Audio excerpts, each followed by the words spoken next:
पूर्णात् पूर्णमुदच्यते पूर्णस्य पूर्णमादाय पूर्णमेवावशिष्यते। ओम शांति शांति शांति। शंकरं शंकराचार्यं केशवं बादरायणं सूत्रभाष्य कृतो वंदे भगवन्तौ पुनः पुनः। ईश्वरो गुरुरात्मेति मूर्तिभेद विभागिने व्योमवद्व्याप्तदेहाय दक्षिणामूर्तये नमः। ओम शांति शांति शांति। ब्रह्म सूत्र के द्वितीय अध्याय के प्रथम पाद के चतुर्थ अधिकरण का विचार कल संपन्न हुआ, पूरा हुआ। आज पंचम अधिकरण का विचार प्रारंभ होना है। चतुर्थ अधिकरण में अतिदेश रूप ये अधिकरण था। सांख्य मत का निराकरण करने के लिए सिद्धांत के द्वारा जिन हेतुओं को बताया था, उन्हीं हेतुओं से वैशेषिकों का परमाणु कारणवाद, माध्यमिकों का शून्य कारणवाद आदि वादों का निराकरण हो जाता है। यह बात ये तेन शिष्टा परिग्रहा अपि व्याख्याता इस सूत्र से वेद व्यास जी ने बताई।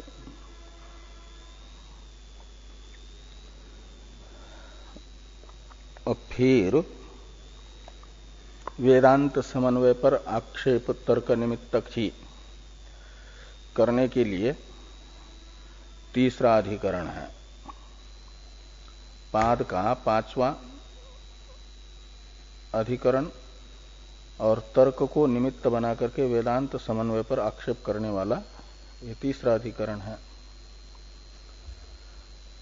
दो अधिकरण जो पहले हुए, पहला और दूसरा, ये तो स्मृति के साथ वेदांत समन्वय के विरोध की आशंका करके परिहार करने वाले थे।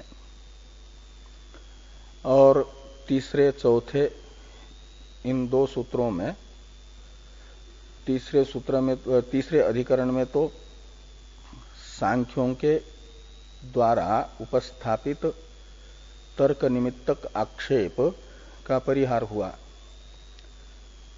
और परमाणु कारणवादी आदि के द्वारा बताए गए जो तर्क हैं, ब्रह्म न जगत उपादानम विभुत्वात् इत्यादि, इन तर्क निमित्तक वेदांत समन्वय पर आक्षेप का परिहार अतिदेशात्मक चतुर्थ अधिकरण में हुआ। पंचम अधिकरण में प्रत्यक्षादि प्रमाण सहकृत तर्क निमित्तक आक्षेप वेदांत समन्वय पर किया जा रहा है पूर्व पक्षी के द्वारा। सिद्धांती उसका परिहार करेंगे। तो पहले टीकाकार इस भोक्त्रापत्ति अधिकरण का अवतरण लिखते हैं। इसको देखा जाए, फिर अधिकरण सार को देखते हैं।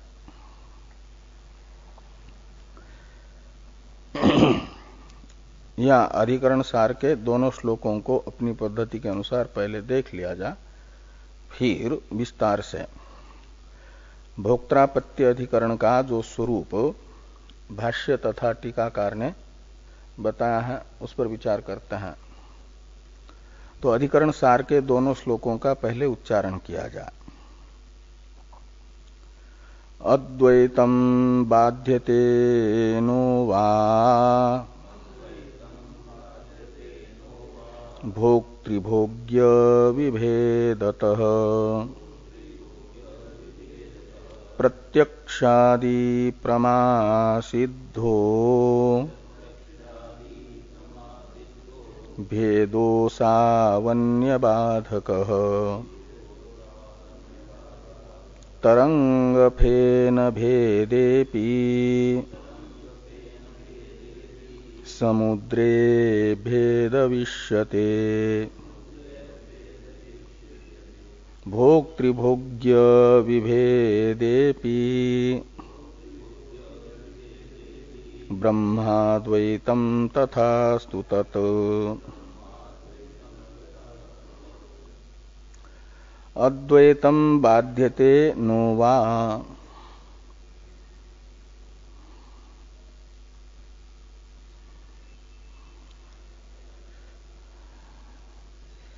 तो भोक्तृभोग्य विभेदतः अद्वैतम बाध्यते नो वा बाध्यते, ऐसा प्रथम श्लोक के पूर्वार्ध में इस अधिकरण के विषय तथा संशय को बताया जा रहा है।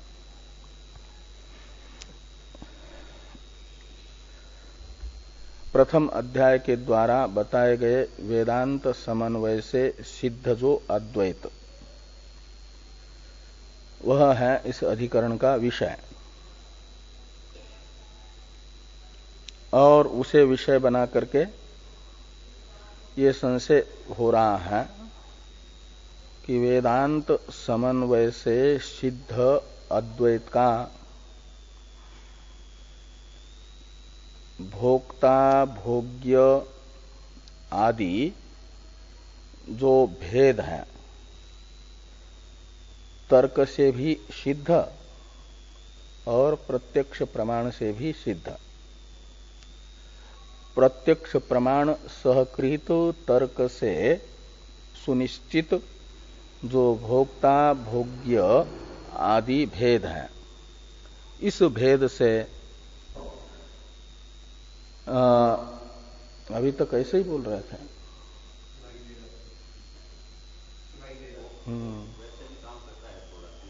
अच्छा, वाधुराम जी सुन रहे थे क्या इससे पहले? क्या बोला अभी तक? सुन रहे थे?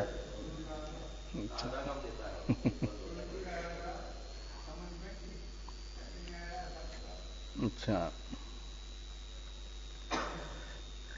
तो भोक्ता भोग्य आदि जो भेद हैं, ये भेद प्रत्यक्ष प्रमाण तथा तर्क से सिद्ध है, निश्चित है। और इसलिए इसे कहा जाएगा प्रमाण सिद्ध अर्थ। जो प्रमाण सिद्ध अर्थ होता है वह वास्तविक माना जाता है, सत्य माना जाता है। तो भोक्ता भोग्यादि जो द्वैत है, यह प्रत्यक्षादि प्रमाणों से सिद्ध होने से वास्तविक होगा, प्रमाण सिद्ध होने से। और वेदांत समन्वय से अद्वैत सिद्ध हुआ, तो मतलब वेदांत प्रमाण सिद्ध है अद्वैत और प्रत्यक्षादि प्रमाणों से सिद्ध है द्वैत। तो ये जैसे तर्क धर्माधर्मादि के विषय में अप्रतिष्ठित बताया गया, ऐसे माना जाना चाहिए कि प्रत्यक्ष प्रमाण तथा तर्क का विषयभूत जो द्वैत है उसमें वेद की दखल नहीं है, वेद अप्रतिष्ठित है। वेद को नहीं चाहिए कि किसी अन्य प्रमाण का जो विषय है उसका अपलाप करें,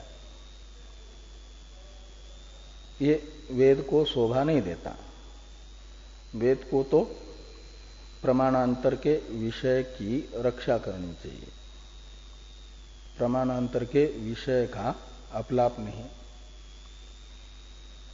और यदि अद्वैत में वेदांत का समन्वय प्रथम अध्याय ने बताया हुआ मान लेंगे, अबाधित होगा, तब तो निश्चित ही द्वैत का अपलाप हो जाएगा। अंधकार और प्रकाश इन दोनों का जैसे विरोध है, ऐसे द्वैत और अद्वैत इन दोनों का विरोध है, ये दोनों विरोधी हैं। और वेदांत समन्वय के बाधित न करने पर, वेदांत समन्वय को बाधित नहीं करेंगे, अबाधित मानेंगे, तो अद्वैत को सत्य मानना पड़ेगा। तो अद्वैत भी सत्य और द्वैत भी सत्य, दोनों सत्य कैसे हो सकते हैं?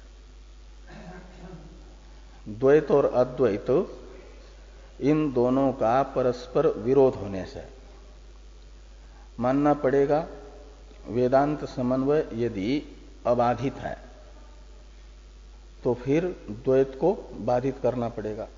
द्वैत का अपलाप करके ही वेदांत समन्वय को अबाधित माना जा सकता है। और द्वैत का यदि अपलाप करेंगे, बाध करेंगे, तो फिर प्रत्यक्ष प्रमाण तथा तर्क में प्रामाण्य कैसे सिद्ध होगा? प्रमा तो उस ज्ञान को कहा जाता है, प्रमाणजन्य ज्ञान को, और अप्रमाणजन्य ज्ञान जो प्रमा होती है उसके विषय को अबाधित माना जाता है।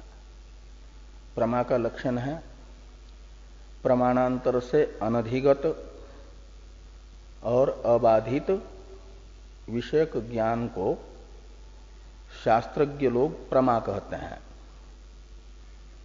तो प्रत्यक्ष प्रमाण तथा तर्क से उत्पन्न हुआ भोक्ता भोग्य रूपी द्वैत विषयक ज्ञान प्रमा तो तब होगा जब इस प्रत्यक्षादि प्रमाण से उत्पन्न हुए ज्ञान का विषय द्वैत को मानेंगे प्रमाणांतर से अनधिगत तथा अबाधित। तो वेदांत समन्वय अबाधित हो जाएगा तो द्वैत तो सत्य सिद्ध होगा, तो अद्वैत सत्य सिद्ध होगा तो द्वैत का बाध होगा।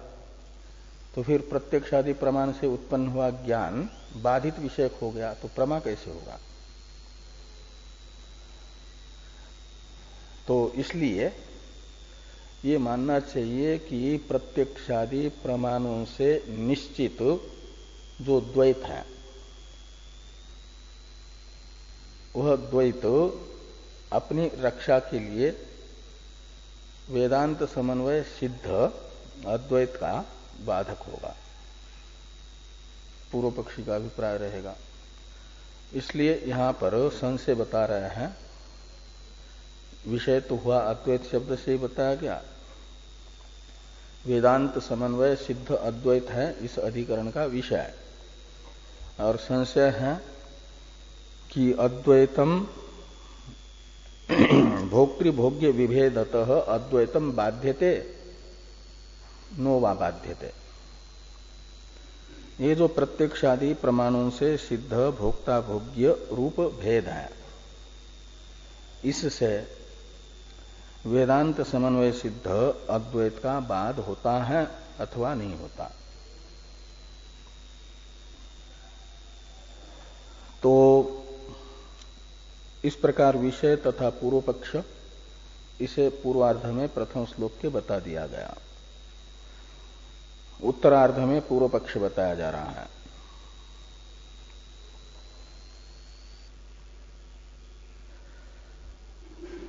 तो असो अन्य बाधक, ये पूर्व पक्ष की प्रतिज्ञा है इसमें असौ इस सर्वनाम से प्रत्यक्षादि प्रमाण सिद्ध भेद का परामर्श हो रहा है। असौ अन्य बाधक, ये जो चतुर्थ पाद है प्रथम श्लोक का, उसमें दो पद है, असौ और अन्य बाधक। असौ शब्द का अर्थ है भेद, भोक्ता भोग्य आदि जो भेद है प्रत्यक्षादि प्रमाणों से सुनिश्चित, प्रत्यक्षादि प्रमाणों से निश्चित भेद असौ शब्द का अर्थ है, और वह अन्य का बाधक है। तो असौ शब्द का अर्थभूत जो भोक्ता भोग्यादि भेद, उससे अन्य भेद से अन्य कौन होगा? अभेद, अद्वैत, और उसका बाधक है, अन्य का बाधक यानी अद्वैत का बाधक है भेद। क्यों? तो कहते इसलिए कि प्रत्यक्षादि प्रमाणों से सिद्ध है, प्रत्यक्षादि प्रमा सिद्ध, प्रत्यक्षादि प्रमाणों से निश्चित होने से, ये हेतु गर्भ विशेषण है। इसे आप प्रत्यक्षादि प्रमा सिद्धत्वात् ऐसा पंचमी अंत भी बना सकते हैं, हेतु गर्भ विशेषण है ना।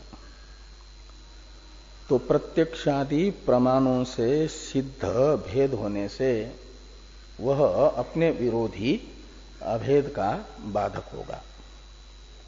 संशय अंतःपाती जो प्रथम कोटि है उसे पूर्व पक्षी ने अपने मत के रूप में अपनाया, बताया। और द्वितीय श्लोक से भारती तीर्थ जी इस अधिकरण का सिद्धांत बताते हैं। तो ये कह रहे हैं कि लोक में ऐसा देखा जा रहा है, इसलिए सूत्र में भी आता है श्याल लोकवत, सिद्धांत तो श्याल लोकोत इतना, और बाकी पूर्व पक्ष है भोक्त्रापत्ते अविभागश्चेत, इतना पूर्व पक्ष है। तो उत्तरार्ध में कहते हैं कि जैसे तरंग, फेन, बुलबुले आदि जो है, इनका आपस में प्रत्यक्ष प्रमाण सिद्ध भेद है।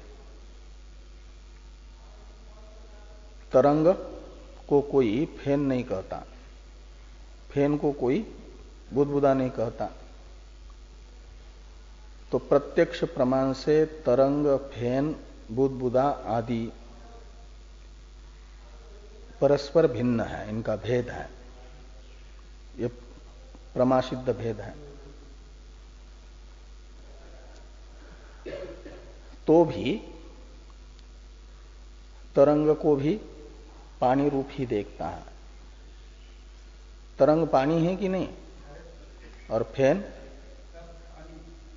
बुदबुदा, सबको पानी के रूप में एक देखा जाता। तो जलात्मना सब के सब एक, और तरंगात्मना, फेनात्मना और ये सब के सब अलग है। तो तरंग, फेन आदि रूप से भेद सत्य होने पर भी जल रूप से अभेद भी सत्य है। जल रूप से अभेद का बाधक तरंग, फेन, बुदबुदे आदि रूप से प्रत्यक्ष सिद्ध भेद बाधक नहीं बनता। लोक में जलात्मना इन सब का अभेद भी देखा जा रहा है, तो तरंग, फेन, बुदबुदा आदि रूप से भेद भी देखा जा रहा है, और ये प्रत्यक्ष प्रमाण सिद्ध है। तो भी जलात्मना अभेद का यह प्रत्यक्ष प्रमाण सिद्ध भेद बाधक नहीं है। ये तो ऐसे लोक में देखा जा रहा है। ऐसे भोक्ता भोग्य आदि रूप से भेद प्रत्यक्षादि प्रमा सिद्ध होने पर भी तरंग फेन बुदबुदे आदि के तरह। ब्रह्मात्मना इनका अभेद का बाधक नहीं होगा। और श्रुति कारणात्मना ही अभेद बता रही है। ये नहीं कह रही कि भोक्ता भोग्य रूप है, भोग्य भोक्ता रूप है, ये नहीं बता रही है।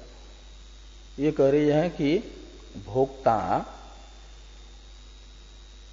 ब्रह्म से अलग नहीं है, भोग्य भी ब्रह्म से अलग नहीं है, ब्रह्म से अनन्य है। तद अनन्यत्वम आगे आ रहा है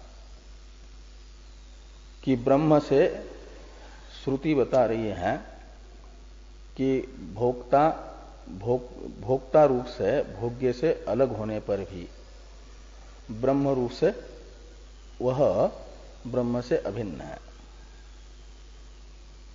ऐसे भोग्य का भी अधिकरणात्मना एक रूपता है। जिस भोक्ता अपने जिस अधिकरण के साथ अनन्य है, उसी अधिकरण के साथ अनन्य है भोग्य भी। लेकिन भोक्ता तथा भोग्य इन दोनों का आपस में अनन्यत्व नहीं है। जैसे तरंग और फेन का आपस में अनन्यत्व नहीं है, जल तत्व के साथ अनन्यत्व है। फेन भी जल तत्व है तो तरंग भी जल तत्व है। ऐसे भोक्ता भी ब्रह्म है तो भोग्य भी ब्रह्म है, दोनों ब्रह्म से अनन्य है। ये श्रुति कह रही है सर्वम खलुदम ब्रह्म इत्यादि। तो इस अभिप्राय से कहा जा रहा है कि तरंग फेन, पहले दृष्टांत बताया जा रहा है, तरंग फेन भेदेपि, यानी तरंगात्मना फेनात्मना भेद अभिष्ट होने पर भी, समुद्रे, समुद्र शब्द से लेना है जल तत्व, तो समुद्रे अभेद इष्यते, यानी जलात्मना अभेद अभिष्ट है जैसे दृष्टांत में। ऐसे कहते हैं कि भोक्तृ भोग्य विभेदेपि तरंग फेन स्थानीय भोक्ता भोग्य का भेद प्रत्यक्षादि प्रमाण सिद्ध होने पर भी ब्रह्माद्वैतम तथास्तु तत्, तो ब्रह्म रूप से भोक्ता भोग्यादि द्वैत का अभेद ही सिद्ध होगा। जैसे जलात्मना इनका एकत्व है। इसे भोक्तृभोग्य विभेदेपि ब्रह्माद्वैतम तथास्तु तत्, तथा का अर्थ है जैसे समुद्रात्मना तरंग फेनादि एक है, ऐसे ब्रह्मात्मना ये सब के सब एक होने में, अद्वैत होने में कोई आपत्ति नहीं है। इस प्रकार का ये सिद्धांत इस अधिकरण का संक्षेप में द्वितीय श्लोक से भारती तीर्थ जी ने बताया। अब इस अधिकरण का विस्तृत स्वरूप भाष्य तथा टीका में आ रहा है। टीकाकार पहले इस अधिकरण का अवतरण लिखते हैं।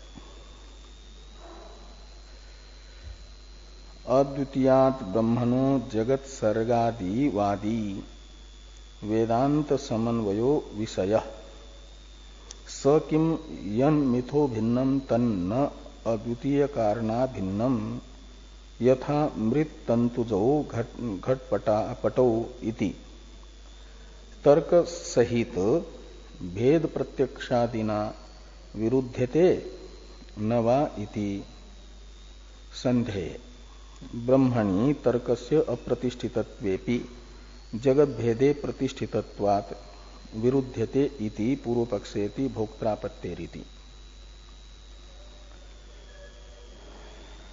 तो यहां तक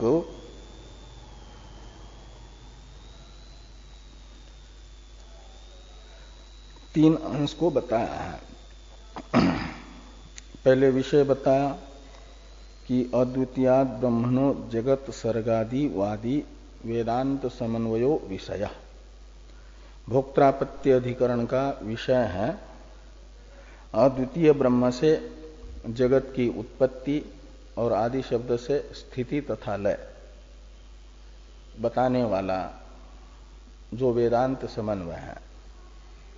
जन्माद्यस्यतः इत्यादि से जगत की उत्पत्ति स्थिति तथा लय वेदांत समन्वय बता रहा है अद्वितीय ब्रह्म से है। अद्वितीय ब्रह्म से ही जगत उत्पन्न हुआ, अद्वितीय ब्रह्म से ही स्थित है, अद्वितीय ब्रह्म में ही लीन होता है। अद्वितीय ब्रह्म अध्यस्त जगत का अधिष्ठान है। अधिष्ठान से ही अध्यस्त वस्तु की अभिव्यक्ति रूप उत्पत्ति होती है और जब तक अध्यस्त रूप से वो भास रही है, वो भासना ही सत्ता है, वही स्थिति है, तब तक उसकी स्थिति भी अधिष्ठान से ही हो रही है।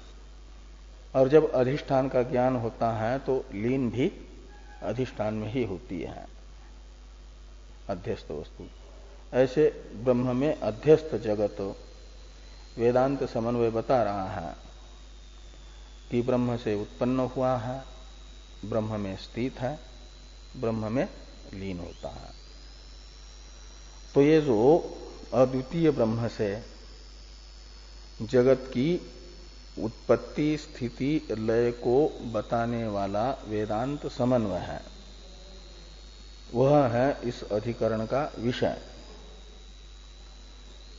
और संशय बताते हैं कि स किम यन मिथो भिन्नम तन्न अद्वितीय कारणा भिन्नम यथा मृत तंतुजो घटपटो इति तर्क सहित भेद प्रत्यक्षादिना विरुध्यते न वा। यहां तक संशय है। स यानी वेदांत समन्वय, उसका तर्क सहित प्रत्यक्षादि प्रमाणों के साथ विरोध है अथवा नहीं है। वो तर्क कौन सा है? जिस तर्क सहित प्रत्यक्ष प्रमाण के साथ वेदांत समन्वय का विरोध पूर्व पक्षी बता रहे हैं, वह तर्क कौन सा है? तो कहते ये तर्क है यन मिथो भिन्नम तन न अद्वितीय कारणा भिन्नम यथा मृत तंतुजो घटपटो। ये तर्क है। तो ये कहते हैं कि जो परस्पर भिन्न पदार्थ हैं वह अद्वितीय कारण से अभिन्न नहीं होगा। जैसे घट और पट परस्पर भिन्न है, तो घट का और पट का परस्पर भेद है। इसलिए क्या है कि घट और पट का एक कारण के साथ भी अभेद नहीं है। घट का मृतिका के साथ अभेद है तो पट का तंतुओं के साथ अभेद है। घट का मृतिका के साथ क्यों अभेद नहीं है? इसलिए कि घट से वो भिन्न है। पूर्व पक्षी कहना चाहता है घट पट का परस्पर भेद होने से वे एक कारण से अभिन्न भी नहीं है, अलग अलग कारण से उनका अभेद है। घट का मिट्टी से, तंतु से पट का, ऐसे ही तो ये कहते हैं कि यन मिथो भिन्नम तन्न अद्वितीय कारणा भिन्नम। कैसे? तो कहते यथा मृत तंतुजो घटपटो। ये उदाहरण हुआ। ये है तर्क। इस तर्क सहित भेद को सिद्ध करने वाला जो प्रत्यक्ष प्रमाण तथा अन्य और भी प्रमाण उपमानादि, उन लौकिक प्रमाणों के साथ विरुद्धते स यानी वेदांत समन्वय, अद्वितीय ब्रह्म से जगत की उत्पत्ति आदि बताने वाले वेदांत समन्वय का इस तर्क के साथ प्रत्यक्षादि प्रमाणों के साथ विरोध होगा कि नहीं। इस प्रकार का संशय होने पर पूर्व पक्षी अपना मत बताते हैं कि विरोध है, वेदांत समन्वय का तर्क सहित प्रत्यक्षादि प्रमाणों के साथ विरोध होता है। ये प्रथम कोटि संशय अंतपाती पूर्व पक्ष है, उसे बताया जा रहा है कि पूर्व पक्ष तो इति संदेहे ब्रह्मणि तर्कस्य अप्रतिष्ठितत्वेपि जगत कारण जगत भेदे प्रतिष्ठितत्वात् विरुध्यते इति पूर्व पक्षेति। तो यहाँ के अधिकरण के पूर्व पक्षी का ये कथन है कि ब्रह्म में तर्क अप्रतिष्ठित होने पर भी, अति गंभीर ब्रह्म होने से, वेद प्रमाण से अतिरिक्त प्रमाण का अविषय होने से, ब्रह्म के विषय में वेद से अतिरिक्त तर्क रूपी प्रमाण अप्रतिष्ठित होने पर भी जगत का जो भेद है उसके विषय में तो तर्क प्रतिष्ठित है, सावकाश है तर्क। इसलिए प्रतिष्ठित तर्क के साथ वेदांत समन्वय का विरोध हो रहा है। भेद तो तर्क का विषय हो सकता है, ब्रह्म तो अद्वितीय इसलिए तर्क का विषय नहीं है। लेकिन और ये जो भेद है जगत भेद, उसके विषय में तर्क प्रतिष्ठित होने से भोक्ता भोग्यादि भेद में तर्क प्रतिष्ठित होने कारण प्रतिष्ठित तर्क के साथ तथा प्रत्यक्ष भेद विषयक प्रत्यक्षादि प्रमाणों के साथ वेदांत समन्वय का विरोध होगा। इस प्रकार का जो पूर्व पक्ष है, उस पूर्व पक्ष को सूत्र से भगवान वेदव्यास जी बता रहे हैं, सूत्र के पूर्वार्ध से। तो पूर्व पक्ष तो होगा इस तर्क सहित प्रत्यक्षादि प्रमाण के साथ वेदांत समन्वय का विरोध है, और वेदांत समन्वय का विरोध सिद्ध हो जाएगा तो पूर्व पक्ष के मत में ये फल सिद्ध होगा। वो फल बता रहे हैं टीकाकार कि विरोधात अद्वैता सिद्धि ही पूर्व पक्ष फलम। भेदवादी पूर्व पक्षी है, अद्वैतवादी तो है सिद्धांति।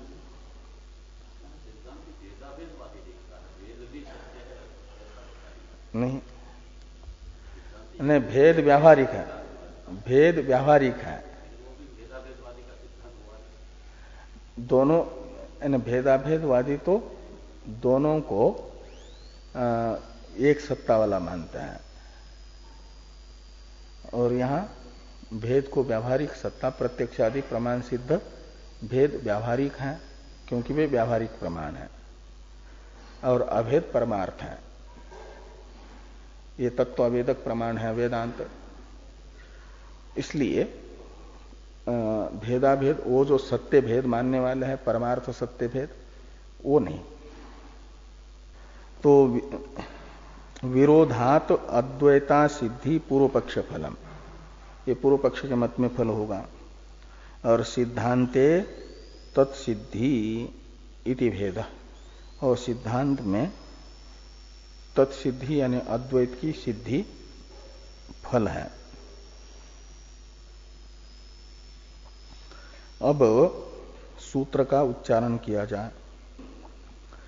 भोक्त्रापत्तेरविभागश्चेत् स्याल्लोकवत्, भोक्त्रापत्तेरविभागश्चेत् स्याल्लोकवत्।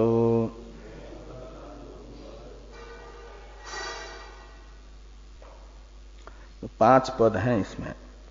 भोक्त्रापत्ते है अविभागस चेत स्यात् और लोकवत।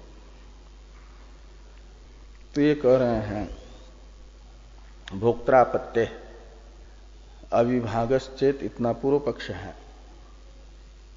तो यदि अद्वैत को सत्य मानेंगे तो भोक्ता ब्रह्म से अभिन्न है और भोग्य का भी ब्रह्म से अभेद है। अद्वैत के लिए तो दोनों का भी अभेद मानना पड़ेगा। तो ब्रह्म से अभिन्न भोक्ता से भी भोग्य का अभेद मानना पड़ेगा। तो भोक्ता से अभिन्न ब्रह्म के साथ भोग्य का अभेद होने से भोग्य को ही भोक्तृ रूप मानना पड़ेगा। तो भोग्य भोक्ता रूप बन जाएगा यदि, और भोक्ता भोग्य रूप बन जाएगा। तो परस्पर यानी एक ब्रह्म के साथ भोक्ता तथा भोग्य दोनों का भी परस्पर भिन्न जो दोनों हैं उनका एक ब्रह्म के साथ अभेद होने से परस्पर भी अभेद का प्रसंग आएगा। भोग्य में भोक्तृ आपत्ति और भोक्ता में भोग्यत्व की आपत्ति। तो फिर ये जो प्रत्यक्ष प्रमाण तथा तर्क से सिद्ध, प्रतिष्ठित तर्क से सिद्ध भेद है कि ये भोक्ता है, ये भोग्य है, ये जो विभाग है, इस विभाग का उच्छेद होगा, अभाव हो जाएगा। विभाग के उच्छेद को ही अविभाग कहते हैं, अभाव को। तो ब्रह्म से भोक्ता तथा भोग्य का अभेद मानेंगे तो भोक्ता में भोग्यापत्ति और भोग्य में भोक्त्रापत्ति, परस्पर अभेद की आपत्ति आएगी, प्राप्ति होगी। तो जो यह भोक्ता है, यह भोग्य है इत्याकारक विभाग है, उसके अभाव का प्रसंग आएगा। इति चेत, ऐसा यदि पूर्व पक्षी कहना चाहते हैं, भेद उच्छेद का प्रसंग का मतलब वेदांत समन्वय को अबाधित मानेंगे तो तर्क तथा प्रत्यक्षादि प्रमाणों के विषय का अपलाप का प्रसंग आएगा। प्रत्यक्षादि प्रमाणों में अप्रामाण्य की आपत्ति आएगी। ये पूर्व पक्षी का कथन हुआ। तो सिद्धांती कहते हैं इनके प्रत्यक्षादि प्रमाणों के अप्रामाण्य की आपत्ति नहीं आएगी। शात लोकवत का मतलब प्रत्यक्षादि जो व्यावहारिक प्रमाण है उनके द्वारा सिद्ध भोक्ता भोग्य रूप जो व्यावहारिक भेद है, ये कार्य है, कार्य का आपस में भेद है। जैसे जल तत्व के कार्य हैं तरंग, फेन, बुलबुले आदि, इन कार्यों का परस्पर भेद होने पर भी जलात्मना सबका अभेद भी देखा गया है। मिट्टी, कुल्लड़,